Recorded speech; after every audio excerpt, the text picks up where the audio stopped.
I'll give a quick demonstration of how simple it is to add a few elements to an image to meet the requirements for the project. This is the Tucker dealership from Elgin Park, so this is a model. And the first thing I had to do was bring something in, and I brought this little pepper mill in the shape of a wooden soldier. And the way I did that, I'm going to turn that off and redo that for you. There are two ways to add images into these scenes. One way to add an image to the scene would be to open an image in Photoshop.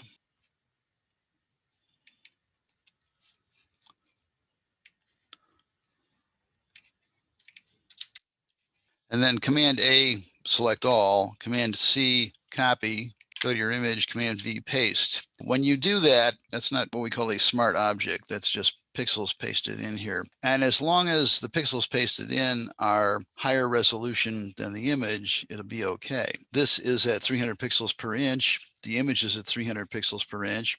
And so it comes in at this size. If I want it smaller, Command T, transform, and scale that down. That's okay because I'm increasing the resolution of this, so it'll always be at least as good as the image I'm putting it into. But if I had to make that much larger, then I'm actually decreasing the resolution of the image as I enlarge it. And at some point, I'm going to take a look at that and decide that relative to my photograph, this is much fuzzier. Give you another example of that. Leave him in here for now, but turn off that layer. I'm going to drag another image into here, and you can see that the actual size of this image at 300 pixels per inch is about as high as the picture I'm working with. So I shouldn't have any trouble with detail or scaling on this one. This came in because I dragged it and dropped it onto my photograph rather than opening it separately, copying and pasting it. It's coming in as a smart object. If I hit the return, this is now a smart object. And if I look at the layer, you can see a little symbol in the bottom right corner of the thumbnail that means that this is a smart object thumbnail. So if I double click on this, it opens the smart object separately. And here I can see Command Option I that it at 6 2/3 by about 10 inches, it's 300 pixels per inch. I could do edits here if I want to do edits on this or change the size of it or adjust the color, but I'd rather not do that. I'm going to just leave that the way it is. Any changes I make would change automatically when I Command W, close that, and go back to my composite image. I'm going to use the Object Select tool to quickly make a mask for this. And down here, where this stand for the mannequin is showing, take the Quick Select tool, hold the Option or Alt key, and just subtract that stand. And if I went a little too far, then let go, and I'm back to the plus Quick Select tool, and add that back in. Command Option R, shifting my edge minus 30%, and again a 1 pixel radius feather and 1 pixel edge detection, and then make a mask. Because this is a 300 pixel per inch image that I have placed in my 300 pixel per inch background image, as long as I'm making this smaller, I have no problems with resolution. If I make it larger, that could be a problem. I'm going to pull in another version of this. Again, when I hit the return key, it accepts that and makes it into a smart object. I'm going to open that smart object separately. And this smart object is at 72 pixels per inch at 3 by 5 inches. So this is much lower resolution than the photograph that I'm using. We close that and mask this one. Go into here, tidy this up a bit. In Option R, same setup, and then make a mask. Okay, I'm going to stretch this out and T transform, make this about the same size as the other one. So if I bring in a 72 pixel per inch image and enlarge it in my 300 pixel per inch file, look what happens to my detail. In the 300 pixel per inch mannequin that was on the blue background, I have fairly crisp detail, highlights, and wood grain. And in my 72 pixel per inch on the green background, I have pretty much lost the wood grain. I'm losing the highlights. I'm losing all the detail. So this is why you have to pay attention to the original resolution of anything you put in. Now, if I put one in, I have one more of these on a red background. Let's open that up and see what resolution that is. Command Option I. This is 100 pixels per inch. So this is 1/3 the resolution of the other one. How did I change the color of this? These are all the same photograph on different background colors. And what I did was object select this. I have the mannequin selected. I'm going to Command Shift I, invert the selection. So I have the background selected. And then in adjustment layers, go to Hue Saturation and change the hue to green or maybe teal or kind of purple. It doesn't really matter because we're dropping out the background anyway. That's how I change those.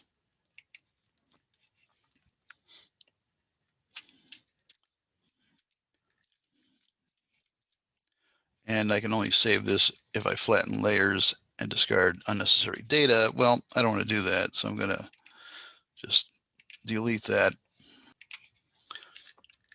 and resave this. Again, Command Shift I. It's 100 pixels per inch at 6:10, so it's 1/3 the resolution of the original. Here at this size, it's fine. Command T transform. About the same size as those. I'll put this layer in between them, and you can see the progressive loss of detail. Turn those off. This mannequin, Command T transform. If I scale this down, I've got sharp detail. If I Command Shift S, save this, close it, reopen it, there it is, and Command T transform.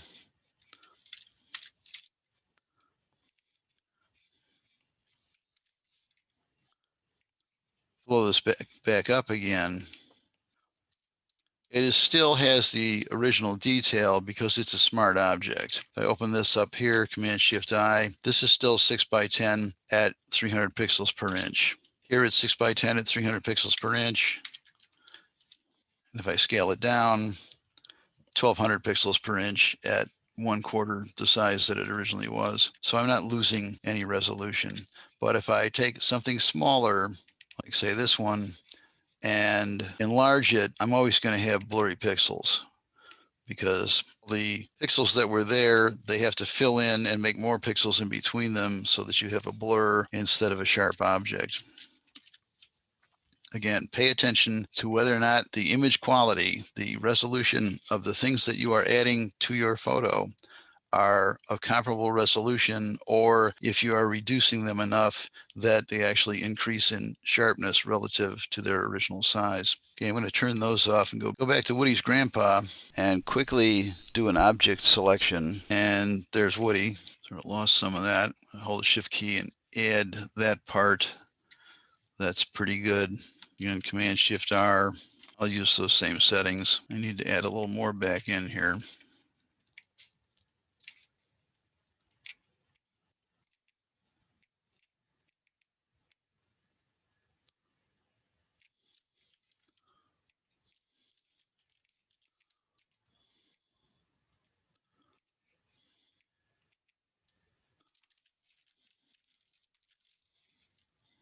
And make a mask. And then I like him to be about down here. Now, I have a completed version of this, and that would be right here, where I have modified the lighting to match the scene. One problem with it is that if this is truly to be in correct perspective, and this isn't something you can do if you stick a person in, because you can't do perspective modifications to people without having them look distorted and strange. So people, you pretty much have to have about the way you want them when you put them in there. But he's flat on the top, and that indicates that he's vanishing to a perspective that is up here somewhere, whereas the scene is vanishing to something down here. So to create the illusion that he is in the correct perspective, turn that off and do it on this one. I'm going to Command T transform, right click on this, and about the only thing I can, a perspective transformation isn't actually going to change it to the point where it would be something that looks correct unless he's a flat object. But Command T transform, right click and warp by actually curving this up a little. And again, it's a distortion, but it comes closer to looking as though he's actually in the correct perspective for the scene. You can do this with objects. You can't do it with people or dogs or cats. I don't think they would modify well. And that has modified the mask and him together because they are linked. That's if they were not linked.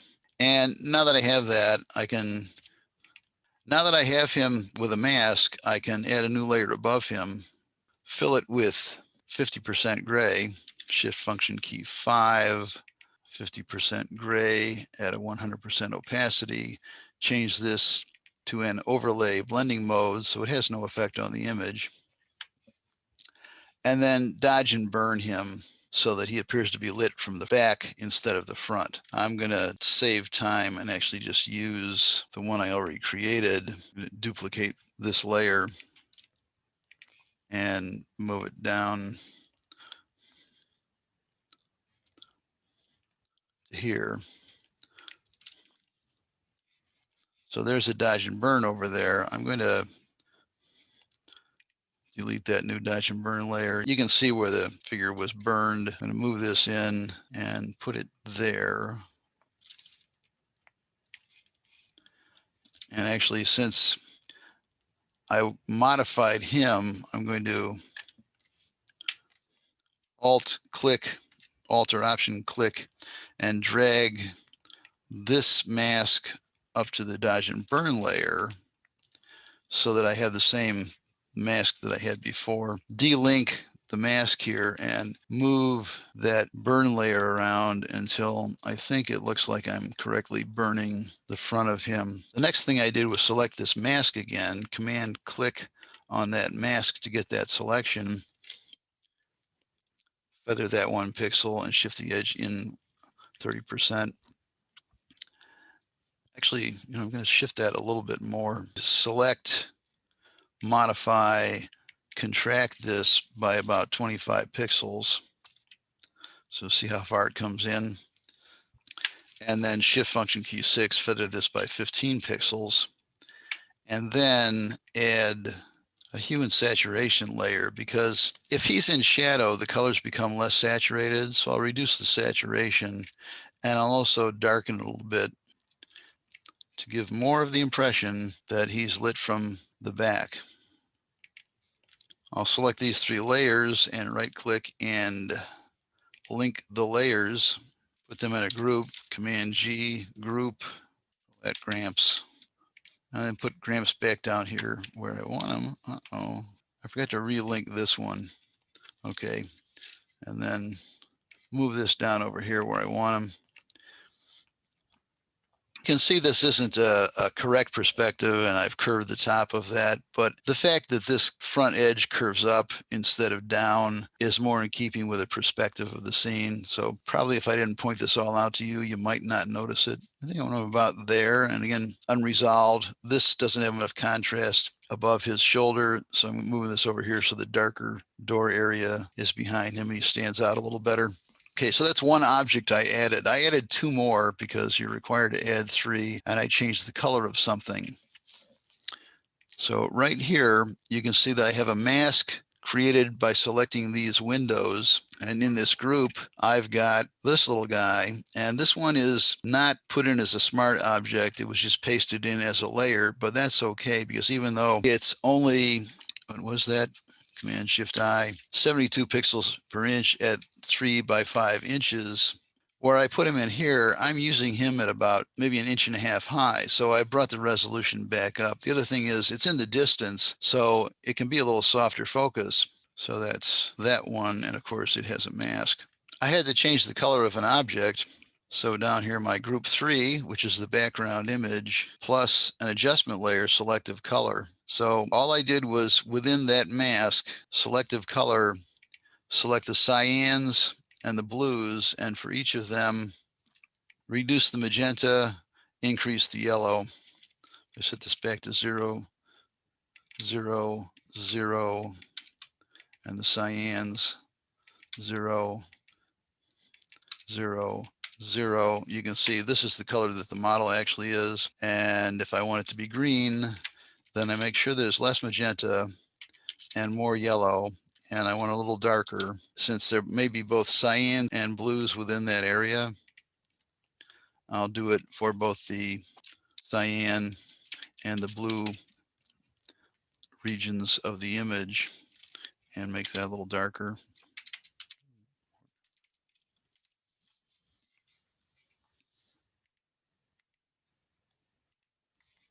So I've done my color change. I've added 2 objects. I'm supposed to add 3 objects. I have to add 1 more object here. So I found in the selection of images for project 5 an elephant, and the elephant was easy enough to mask. I thought the scene needed an elephant.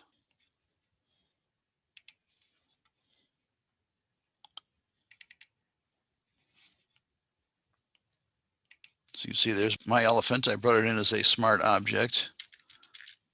I'll turn on group 4 here, which is the elephant. And there he is peeking around the corner. Now that could be masked a little better, perhaps. If I turn off this mask, which masks the area the elephant should appear in, which is behind the building in the carport, whatever that is over there. The mask selected, I'm going to Command M and see if I harden the edge of that, what happens. And what I'm doing is actually changing the rate at which the edge goes from black to white by adjusting the curve, by manipulating the grayscale component of the mask. Not that much better. I may actually have to go into here and with my paintbrush on this mask painting in white, I'm going to just sharpen up this edge.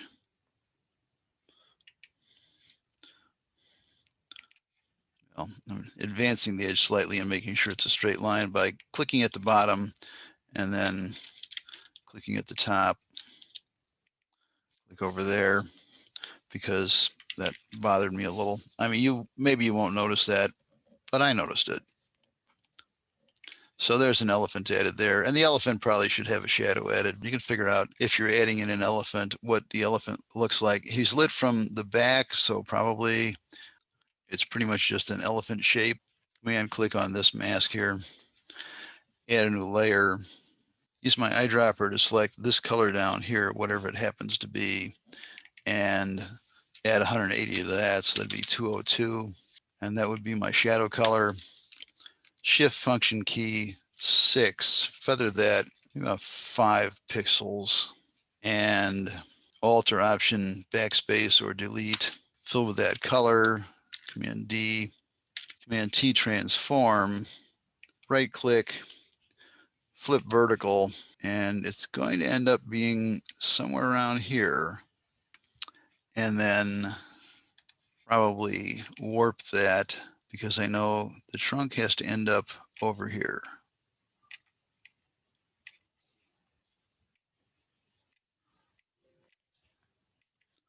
So it would probably be something about like that.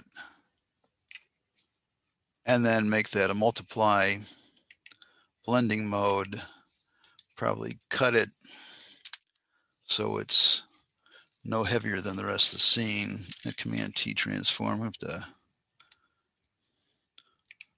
bring that foot back up to that foot there. Make sure it's behind the elephant.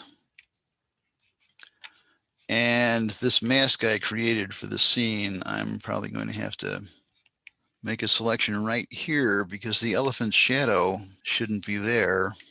And on the mask, shift function key 6, feather that 5 pixels, and I have to make sure the shadow is inside that group, but behind the elephant. And I'm just going to alt click on this and make sure that I get all of this filled in black. And that doesn't look quite right. Take the polygonal lasso tool here and follow the edge of the building here. up to that shadow. Add white to the mask there. And then what I think I have to do is on that mask, I'm going to Command T transform and adjust this warp again a little bit. And then where the light goes across here, that should burn out that shadow. First of all, I'm going to lighten that multiply a little more. I'm at 30% on the multiply blending mode. And again, polygon lasso tool for this shadow, for this highlighted area. On my mask, I'm going to take a large paintbrush in black on the mask, feather this 5 pixels, and with a low opacity and a soft edge, I want to just paint out some of this area where the light from the window would blow out that shadow. Okay.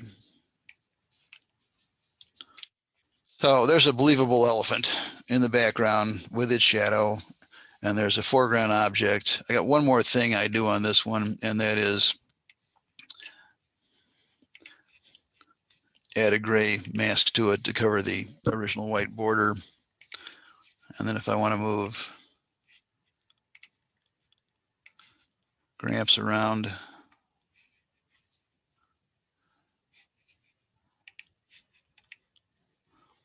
I can decide exactly where he should be in the scene. And I'm thinking around there is probably good. So that's it.